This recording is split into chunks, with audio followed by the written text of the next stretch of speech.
하고 있는 주기도문을 알아보겠습니다. 주기도문을 생각한다. 마태복음 6장의 9절서 13절. 오늘날 주기도문 때문에 기독교 안에 많은 혼란이 있는 것은 사실입니다.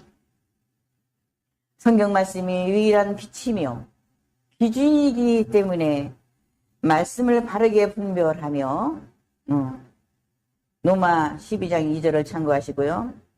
성경에 기록된 말씀을 적용하는 데 있어서 율법 아래서인지 아니면 은혜 아래서인지, 유대인들에게 주신 말씀인지 이방인들에게 하신 말씀인지 아니면 교회에 해당되는 말씀인지 또한 제자들에게 한정된 말씀인지를 바로 알고 지켜 행해야 할 것입니다. 그 중 하나가 주님께서 가르쳐 주신 주기도문, 암송 문제를 오늘날 생각해 봅니다. 주기도문을 모든 집회 때나 또 비정기적인 집회 때나 또 습관처럼 암송을 해야 하는 것이 과연 옳은가? 또한 참으로 거듭나는 그리스도인들도 형식적인 암송을 꼭 해야 하는 것인가를 성경을 조명삼아 명확하게 정립이 되지 못한 까닭에 오늘날 교계에서는 모든 집회 행사 때마다 중언부언의 암송을 하는가 하면 또한 주기도문을 암송하지 않는다고 이단이라고 정죄하는 일까지도 있었습니다.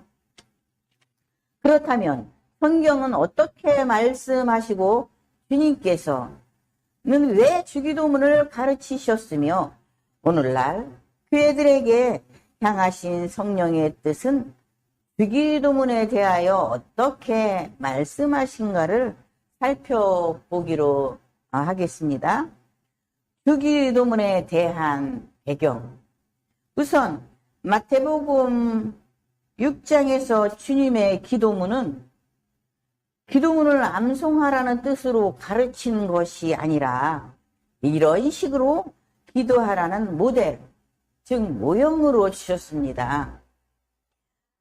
즉 산상수훈을 말씀하시는 과정에서 누가복음 11장 1절에 제자 중 하나가 여짜오되 주여, 요한이 자기 제자들에게 기도를 가르친 것과 같이 우리에게도 가르쳐 주옵소서 라고 하시고 바로 11장 2절에서 주기도문 내용이 나옵니다.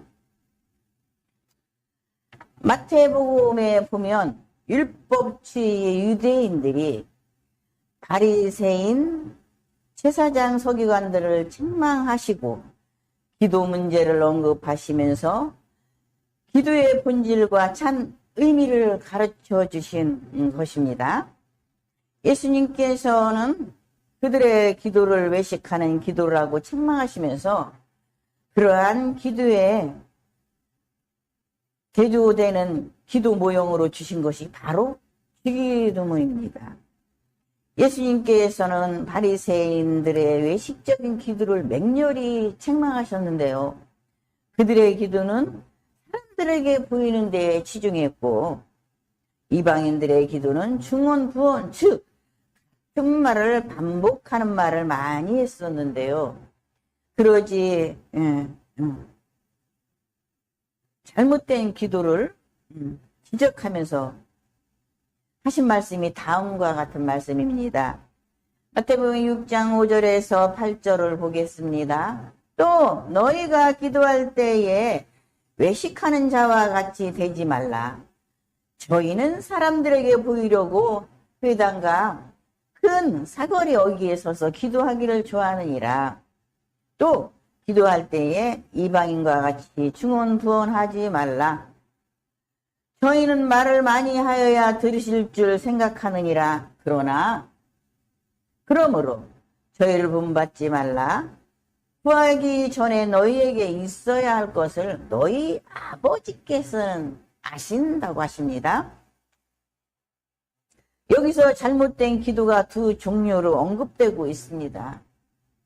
유대인들은 길거리에서 사람들에게 보이려고 외식하는 기도를 좋아하였고, 이방인들은 주문처럼 같은 말을 되풀이하면서 말을 많이 하는 중언부언하는 기도를 하였습니다.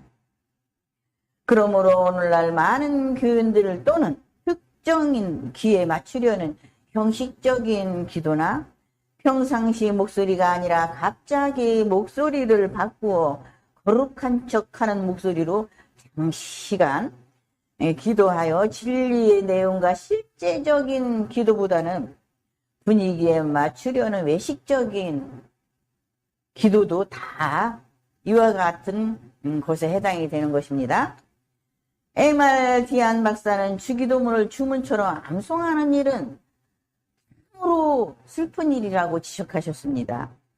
기도란 자신의 인격 안에서 영적 대화이며 동시에 영적 규제인 것이지 타인에 의하여 짜여진 조문, 기도문을 암송하는 것은 즉 죽은 형식에 불과한 것이며, 그러기 때문에 정작 주기도문을 배웠던 제자들, 사도들은 성경 어디에도 단 한 번의 주기도문을 암송한 기록이 없습니다. 명심하시길 바랍니다. 예수님께서는 십자가를 지시기 전까지 필요했던 기도였습니다. 주기도문은 하나하나 열거하면서 주님의 뜻을 살펴보겠습니다. 첫 번째, 하늘에 계신 우리 아버지여, 이름을 거룩히 여김을 받으시오며, 천지를 창조하신 창조주 하나님은 그 이름대로 스스로 출애굽기 3장 14절에 스스로 계신 분이므로 태초부터 존귀와 영광과 거룩히 여김을 받으시는 분입니다. 그런데 무엇 때문에 또 이름을 거룩히 여김을 받게 해달라고 기도를 하셨을까요? 그것은 아담의 범죄로 시작하여 이스라엘 민족이 불순종과 우상 숭배로 하나님의 이름을 욕되게 하였기 때문입니다. 그래서 우선 이스라엘 민족으로부터 거룩히 여김을 받아야 하기 때문에 율법의 10계명인 여호와의 이름을 망령되어 부르지 말라라고 출애굽기 20장 7절에서 말씀하셨던 것입니다. 그런 상황에서 참으로 이름을 거룩히 여김을 받으시게 하시는 일은 예수님께서 십자가에서 피 흘리심으로 우리의 죄가 영원히 사함받는 것입니다.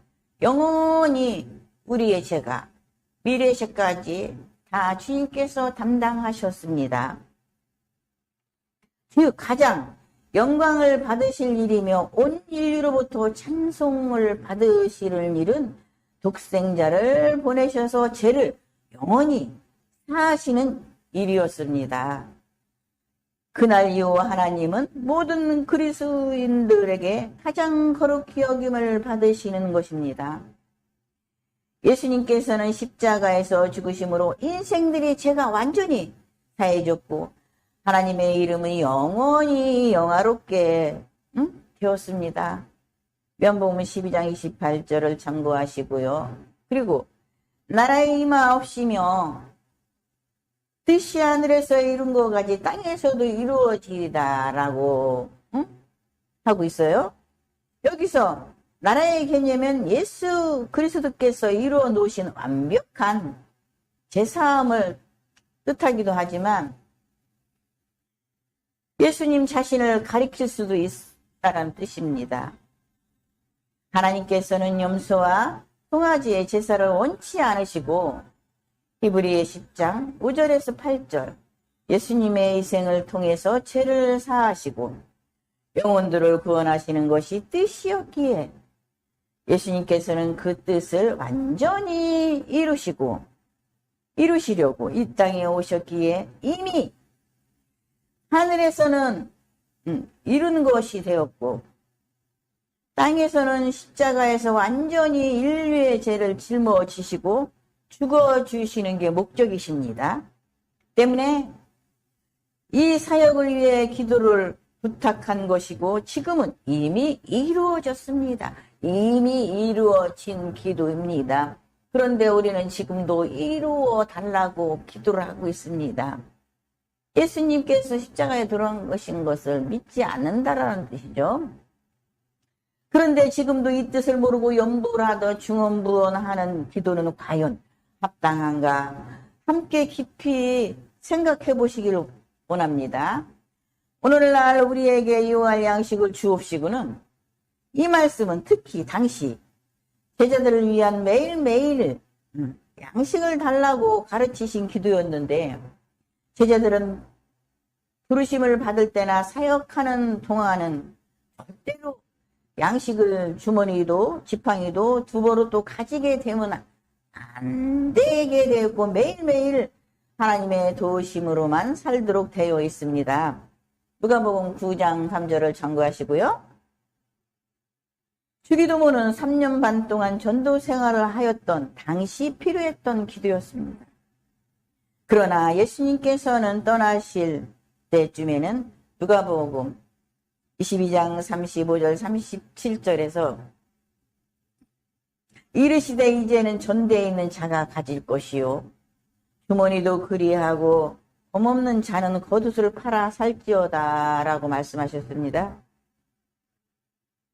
이 모든 기도는 믿음과 신앙을 시험하시고 훈련하시기 위한 것이었으며 오늘날 우리 교회는 제자들과 같이 기도를 해서 양식을 구해 먹는 것이 아니라 부지런히 일해서 먹고 살아야 한다고 가르치시고 있습니다. 오늘날 어떤 사람은 이렇게 말합니다. 목회자이기 때문에 절대 돈을 벌으면 안 된다라고 말씀하시는데요. 목회자도 돈을 벌어야 한다는 시대입니다. 돈을 벌어야 먹고 살 수 있습니다. 지난날은 주님께서 내려주시는 대로 먹고 살았지만 지금은 우리가 부지런히 일해서 먹고 살아야 된다고 가르치고 계십니다. 데살로니가후서 3장 10절에는 누구든지 일하기 싫어하거든 먹지도 말게 하라 하였더니 12절에는 조용히 일하여 자기 양식을 먹으라 하노라. 우리가 우리에게 죄진 자를 용서해 준 것 같이 우리의 죄를 사여 주옵시고 분명히 이 기도는 율법 아래서 필요한 기도였습니다. 이어지는 구절에서 너희가 사람의 과실을 용서하지 아니하면 너희 아버지께도 너희의 과실을 용서하지 아니하시리라 말씀이 있는데요. 그 말씀대로 당시 율법 아래서는 서로 용서를 해주어야 용서가 이루어졌던 것입니다. 그러나 제자들끼리 서로 죄를 용서해 줄 수 있어도 그것을 같은 죄인의 위치에서만 이루어질 뿐이지 하나님 앞에서는 예수 그리스도의 피가 아니고는 영원히 속죄가 되지 않았습니다. 즉 십자가에서 속죄가 완전히 이루어지도록 기도하라는 뜻인 것입니다. 이 기도는 십자가에서 다 이루었습니다. 그동안 우리가 했던 주기도문은 십자가 전 사건을 이야기하고 있습니다. 이제 다 이루어졌기 때문에 그러한 기도는 필요가 없다라는 거죠. 할 필요가 없다라는 것입니다. 이 기도는 십자가에서 다 이루어졌고 요한복음 19장 30절을 참고하시고요. 다 이루었고 이젠 더 이상 죄를 위한 어떤 조건도 남아있지 않게 되었습니다. 즉 완전한 속죄가 영원히 이루어진 사실을 믿으시는 것이 예수를 믿는 것입니다. 우리의 미래 죄까지 다 가져갔었습니다. 우리는 아직도 그걸 믿지 못한다면 예수를 믿는 것이 아닙니다. 오늘날 예수를 믿는다고 성경책은 가지고 있으나 들고는 있으나 그 속에 예수가 없다라는 사람이 많다라는 거죠. 예수를 믿지 않는 사람들이 많다라는 것이죠. 가짜가 많다라는 것이죠. 모르기 때문에 그러는데 모든 사건을 믿어야 된다는 것이죠. 우리는 시험에 들게 하지 마옵시고 다만 악에서 구하옵소서라는 주기도문에 들어있는데요. 이 말씀은 이 세상 자체가 악한 곳이기 때문에, 즉 사단이 세상을 지배하고 있기 때문에 예수님께서 제자들을 사랑하시고 보호하시는 의미에서 이 기도를 가르쳐 주었습니다. 데살로니가후서 3장 3절에 주는 미쁘사 너희를 굳건하게 하시고 악한 자에게서 지키시리라. 아멘. 요한 5장 18절에서는 하나님께서부터로 난 자로는 그를 지키심에 악한 자가 그를 만지지도 못하리라고 하셨는데요. 지금도 악에서 구해달라고 모이기만 하나 신기도랍니다. 하면서 예수를 믿는다고 하고 참으로 속용된 자들이 많습니다. 아니라고 말할 수 없습니다. 우리를 악에서 구하셨습니다. 그런데도 악에서 구해달라 주기도문을 형식적으로 예배 때마다 무슨 행사 때마다 꼭 합니다. 그 다음에 나라와 권세와 영광이 아버지께 영원히 있사옵니다 라는 말씀은 또 하나님께 찬양과 영광의 예배를 올려드린다는 뜻입니다. 시한부적인 주기도문은 성취되었으나 그 원리는 변함없습니다. 기도란 응답이 있어야 합니다. 주기도문을 가르쳐 주신 때가 서기 30년 초였는데 지금까지 2000년 동안 기도만 하고 있다면 살아계신 하나님은 도대체 어디에 계신다는 말입니까?